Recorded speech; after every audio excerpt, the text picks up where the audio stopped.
Hey everybody, today I'd like to talk about Zen, or at least my favorite Zen technique. When I talk to people, people tell me about their problems, and I appreciate that they would trust me with personal information.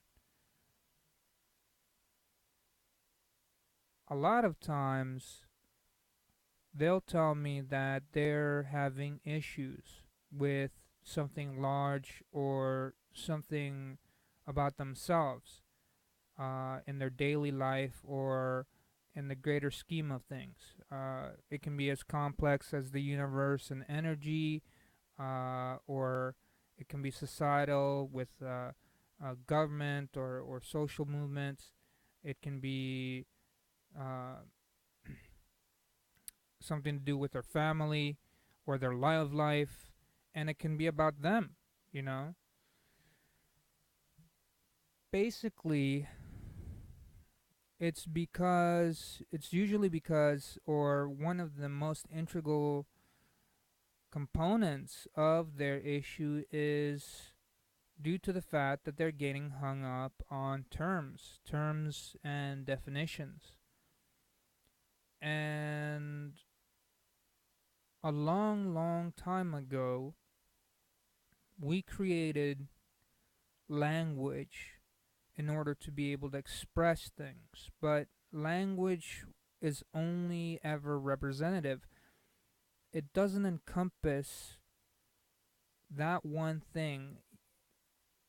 Even if that one thing has that name, it doesn't encompass that one thing all the time in all its myriad forms and colors and shapes and sizes and instances, because the context will change, times change, and out of convenience we give the same name to a lot of different things. But we are not made of definitions. We're not made of titles. We're not made of words. Existence isn't made of words.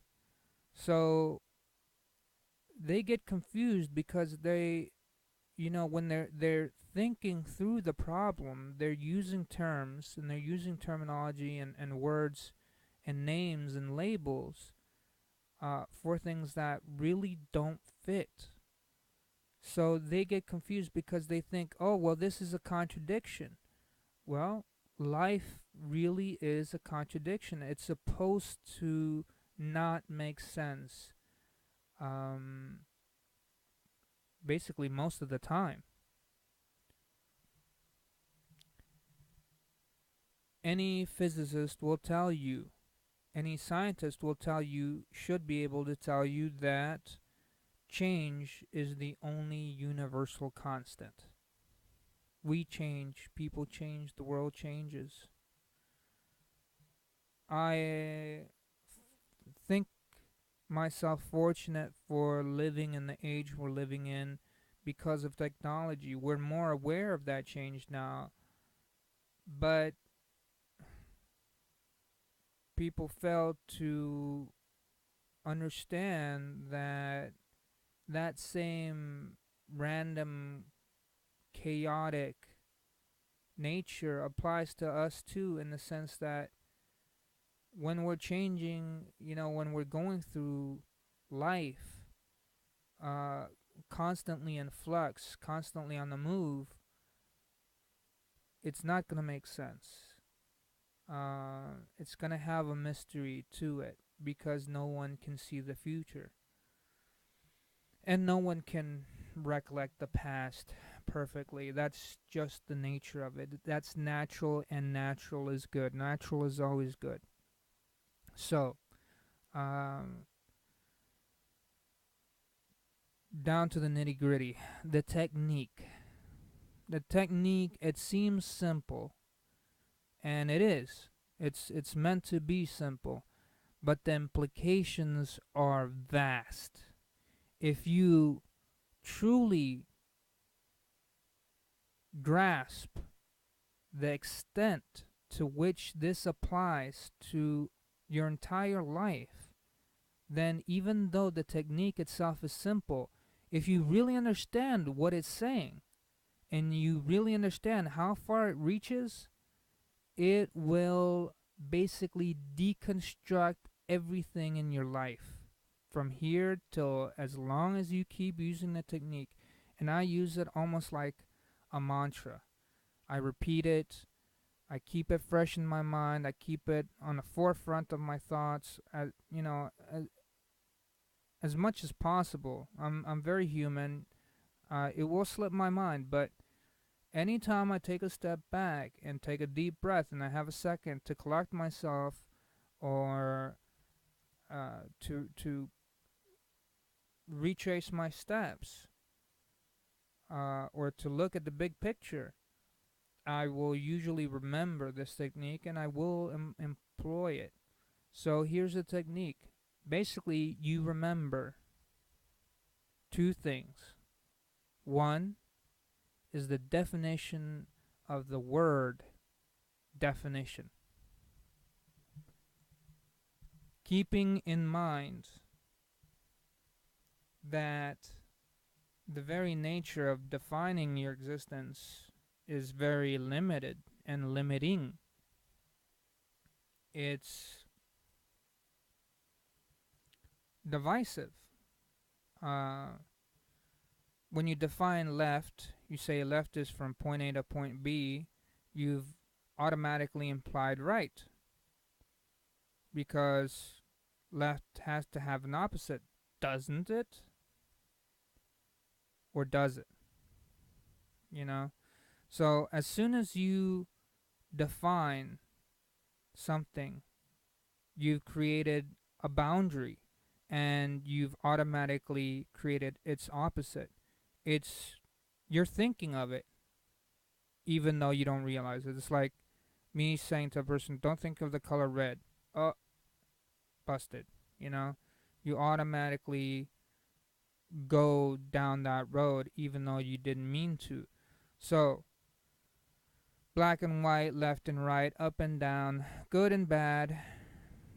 Don't define things. When you define things, you limit things, you create boundaries, you create limits for yourself, you create limits for others, and you're busy defining. Define. It's a 24-hour a day job, and that's not your job. It doesn't need to be your job. It's very time consuming, and it can create pain. It can create pain for you. It can create confusion for you. Um, so remember the definition of the word definition. That's number one. Number two, break it down even further. Number two is remember the definition of the word word. Okay? When you realize that without words there can be no definitions, without words there can be no labels, there can be no names. Without words we cannot express things, then the narrative goes away.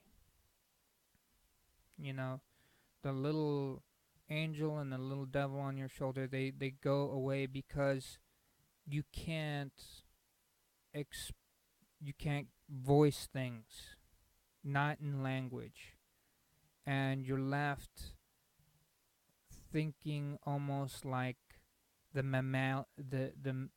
the mammal self, the mammal human, the primordial mind. And it's not a bad thing. It's not backward. It's not aggressive. It's not any of those things that you've been told. It's just natural, you know? And it's very focused on immediate needs, shelter or food, or witnessing the physical world, the natural world, witnessing the functions of your body, or the immediate space around you. It's it gives you a clarity. It's very focused on the physical and the immediate, and that's positive. It's very positive when you're hung up. Your mind gets cluttered and muddled with all these very complex, integrated, repetitive, demanding, uh, uh, convoluted issues and structures and societal demands and interactions. Uh, this will help clear your mind and help you focus. If you remember that existence exists outside of words, outside of labels, then you become a witness again. You're no longer narrating your life. You're living your life. You're seeing your life through your eyes. So, step number 1, remember the definition of the word definition. Step number 2, remember the definition of the word word. If you can hold on to those 2 steps, then combined, what you'll have is a world that doesn't make sense. And it's not supposed to make sense. You're not here as a cosmic referee. You're not here to you're not here to be a label maker. You know, you're not an automated machine that needs to perform a function. You just need to live, you need to breathe, and you need to be okay with things as they are. You know, not projecting yourself into the future, not reflecting on the past, not agonizing over the present. And that's okay. It's perfectly okay. You don't need to justify your existence to yourself or anyone else. The value of your human existence is not determined by how useful you are to someone else, or how shall I say, um, how popular you are in society. You may think that, almost like we are social animals, so you would be forgiven if your instinct or your impulse is to make people happy, to fulfill those roles, to label things, to do that constantly, because since we're social animals, we have social constructs, and it's like a herd mentality. You may think that instinctually or subconsciously, you may think that if I am popular, then I'll be ingratiated to everyone else, and they'll help me survive in the long run. You know, safety in numbers.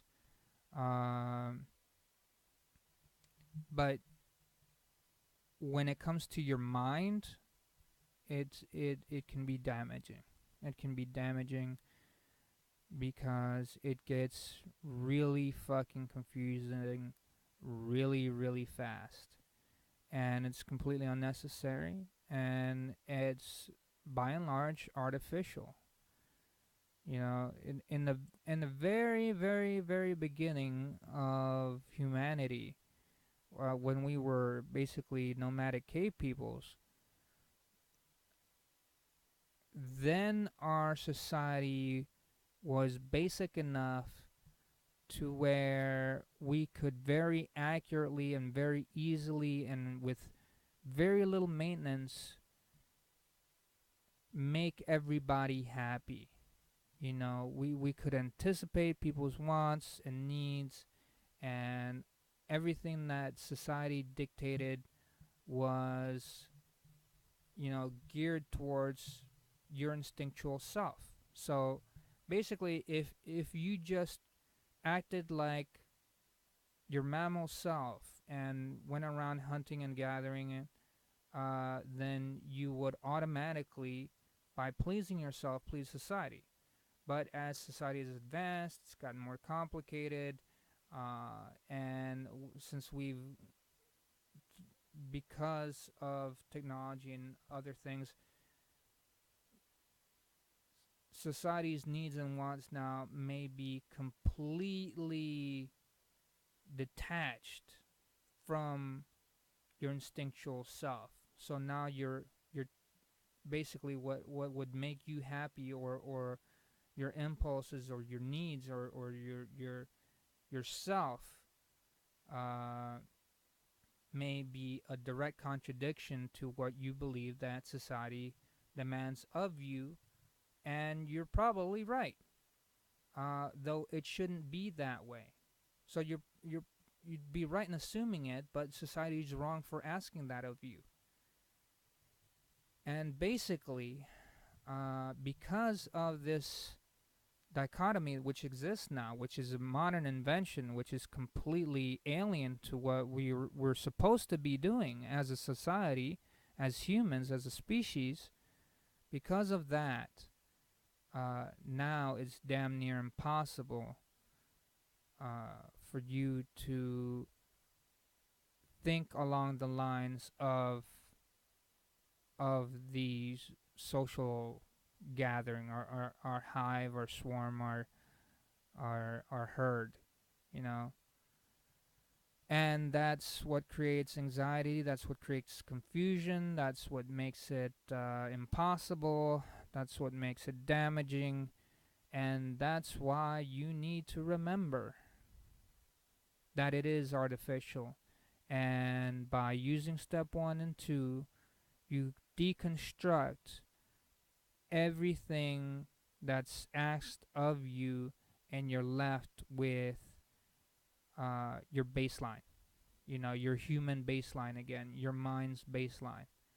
And that's what you need to do. It's your touchstone. You need to, go back and touch base with that as often as you need to. And I'm not, it's not one or the other, it's both. you know when you touch base with that, you cross reference, you compare it to the situation that you're dealing with, and you make a decision. You try to find a middle ground.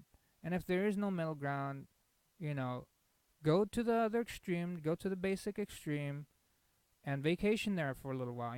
Make that your little happy place, clear out your mind, clear out the clutter, and then go back into the fray and deal with that again. But you'll be a lot more relaxed because you'll have perspective. You'll have perspective, and you'll have some distance. You'll have some objective distance, as objective as a human can be. But yeah, that's the Zen technique. I hope that you all try that out from time to time, employ that, and I hope that it serves you as it served me. Please let me know if it's worked for you, if this has been useful to you, and I hope that it simplifies things for you so that you can avoid unnecessary uh, confusion or pain or trouble in your day to day life, and pass it on. Pass it on. If you think somebody else is having problems in their day to day and they're telling you about it, and you think that they could use this technique, tell them about the technique. Hopefully, everybody who needs it will get to use it. So, thank you for your time. This has been Splats Loki, and those were the Zen techniques.